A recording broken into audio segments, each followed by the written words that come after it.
بسم الله الرحمن الرحیم. دوستان عالی مقام، زیباترین دوران و بهترین چانس و خوبترین پیشنهاد از نزد رب العالمین برای مؤمنان مرد و زن این 10 روز از روزهای اول ماه ذوالحجه می باشد که بهترین روزهای دنیاست. باید دانست که تمام حسابات اجر و ثواب مبدل میشه به مجرد اینکه آفتاب آخرین روز ماه ذوالقعده به غروب میرسند و اولین شب از شبهای ماه ذوالحجه اعلان میشه.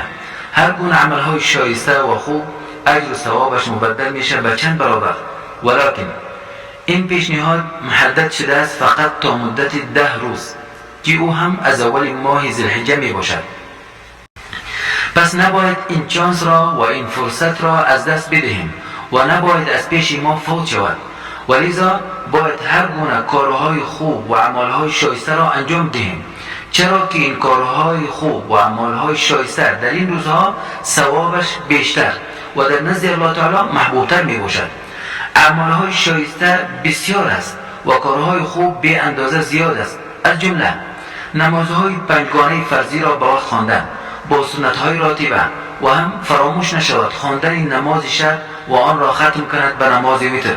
و روزه گرفتن از این 10 روز و الخصوص روز عرفه و قرآن کریم را تلاوت نمودن و ذکر الله تعالی را بسیار گفتن و ناله و زاری کردن در دعای خود و نیکی برای والدین و صله رحمی و کمک کردن و همکاری برای مردم ناتوان و زیارت مریضان و بیماران و حاضر شدن نماز جنازه و برای مردم نادار طعام پیش کردن و صدقه دادن و اگر چندی که کم باشد درود و سلام بسیار گفتن برای رسول الله صلی الله علیه و سلم و الخصوص در شب و روز جمعه و سلام گفتن را در میان مردم رواج دادن و ذکر صبح و شام را گفتن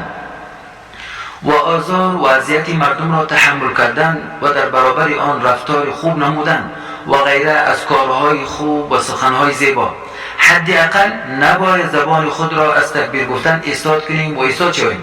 الله اکبر، الله اکبر، لا اله الا الله، الله اکبر ولله الحمد. الله تعالی قربانی همه ما شما را قبول کند و ثواب و اجر بی پایان نصیب کند و آخر دعوانا ان الحمد لله رب العالمین.